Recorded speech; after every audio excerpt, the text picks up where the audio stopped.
السلام علیکم، میرا نام مزمل صدیق ہے۔ علم اور اسلام کے ایک اور انفارمیٹیو ٹاپک میں آپ سب کو ویلکم کرتے ہیں۔ غزوہ خیبر، اس پر آج کا ٹاپک ہے۔ آپ نے ویڈیو کو کمپلیٹلی واچ کرنا ہے تاکہ آپ کی پوری بات سمجھ میں آئے۔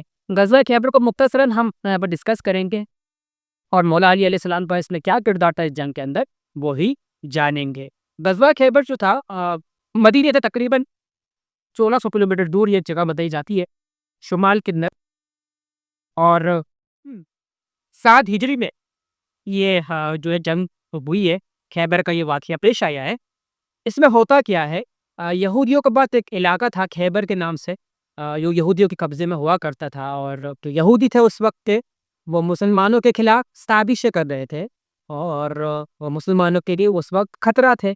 تو نبی کریم صلی اللہ علیہ وآلہ وسلم نے یہ جو ہے کوشش کی کہ ان کو جو اسلام کی دعوت دی جائے، وہ اسلام قبول کر لیں، لیکن وہ جو ہے باز نہیں آ رہے تھے۔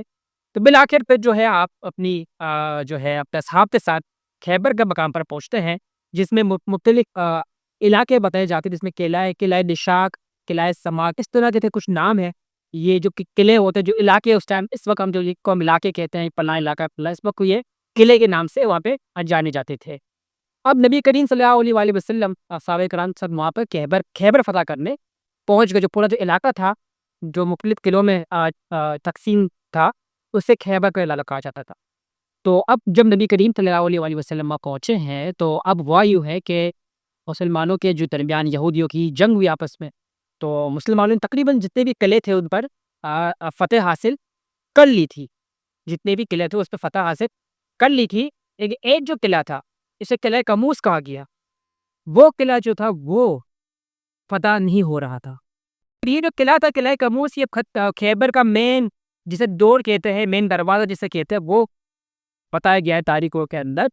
تو اب جب اس کو فتح کرنے کی باری آئی تو یہ فتح نہیں ہو رہا تھا، صحابہ کرام کوشش کر رہے تھے۔ تو اب رات ہو گئی، رات کے تاریخی میں نبی کریم صلی اللہ علیہ وآلہ وسلم نے فرمایا کہ کل میں علم یعنی جھنڈا اس شخص کو دوں گا، جو اللہ اور اس کے رسول سے محبت کرتا ہے، اور اللہ اور اس کا رسول اس سے محبت کرتا ہے۔ کتنی بڑی فضیلت کی بات ہے۔ صحابہ کرام نے بہت کوشش کی لیکن وہ فتح نہیں کر پائے۔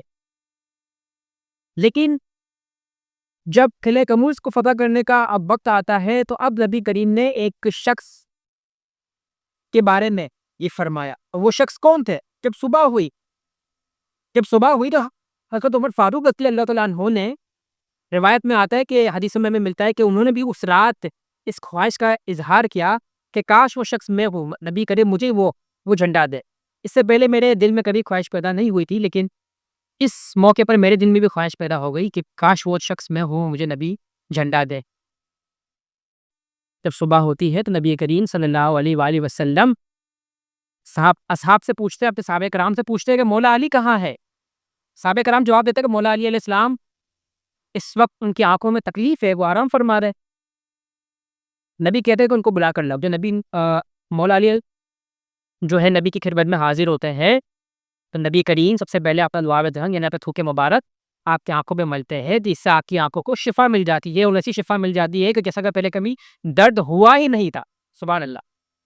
تو یہ سب سے پہلے نبی کا ایک معجزہ ظاہر ہوتا ہے، آپ کی آنکھوں کی شفا ملتی ہے مولا علی کو۔ اس کے بعد مولا علی علیہ السلام کو نبی کریم صلی اللہ علیہ وآلہ وسلم وہ خیبر کا جھنڈا دیتے ہیں، اور کہتے ہیں کہ یا علی سب سے پہلے ان کو جو ہے اسلام کی دعوت دینا، اگر ان میں سے کسی نے بھی اسلام قبول کر لیا، چند لوگوں نے بھی کر لیا، تو تمہاری سب سے بڑی یہ جیت ہوگی، اور اس طریقے کا مفہوم ہوتا ہے۔ پھر مولا علی علیہ السلام اکیلے تنہا خیبر کو دروازے کو، جو کہ بہت زیادہ بھاری تھا، کسی ایک شخص کا کام نہیں تھا، لیکن اللہ تعالیٰ نے ان کو فضیلت دی، وہ طاقت دی، قوت دی۔ آپ نے اکیلے خیبر کا جو دروازہ تھا وہ آپ نے اٹھا لیا، یعنی اس کو کھول دیا، فتح کر دیا۔ تو دشمن جو تھے دوسری طرف یہودی تھے، وہ بھی حیران تھے، وہ بھی تعریف کرنے پر مجبور ہو گئے کہ ہم نے علی جیسا مجاہد نہیں دیکھا۔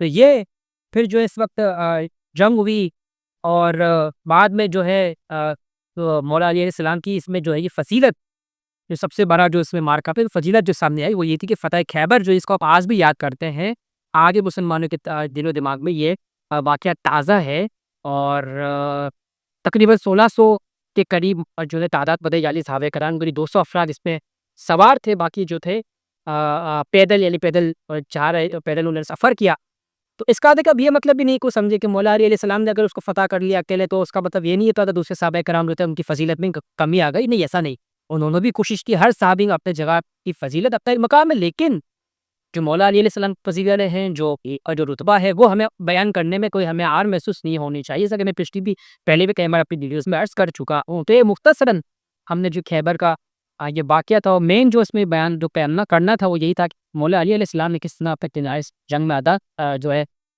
کردار ادا کیا، کس طرح ان کو فضیلت اللہ تعالیٰ نے عطا کی۔ تو امید کرتے ہیں چھوٹا سا واقعہ تھا آپ لوگوں کو اچھا لگا ہوگا، اگر کوئی بات ہو، کوئی کوشچن آپ کرنا چاہیں یا میرے علم میں اضافہ کرنا چاہیں، میری علمی اصلاح کرنا چاہیں اچھے طریقے سے، تو ضرور کمنٹ کر کے بتائیے گا، اور مجھے اچھا لگتا ہے جب لوگ اچھے کمنٹس کرتے ہیں، اچھی طریقے سے اپنی دلائل پیش کرتے ہیں، اور چند لوگ آپ کو پتہ ہے ہر جگہ جو ہوتے ہیں ان کو صرف کرنا، تنقید کرنا مقصد ہوتا ہے، اس طرح نہ وہ اپنی کرنا چاہتے ہیں نہ کسی اور کی، ان سے ہم کچھ کلام ہمارا نہیں بنتا، ہاں لیکن جو ٹیم رکھتے ہیں، جو اصلاح کر سکتے ہیں، جو اصلاح کرنا جانتے ہیں، وہ لوگوں کمنٹس میں آ کے آپ کی رائے دیں۔ اس حوالے سے نیکسٹ ٹاپک لے کر جلد آپ کی خدمت میں حاضر ہوں گے۔ چینل کو سبسکرائب لازمی کیجیے، شیئر کیجیے، لائک کیجیے۔ جب تک کے لیے اجازت، اللہ حافظ۔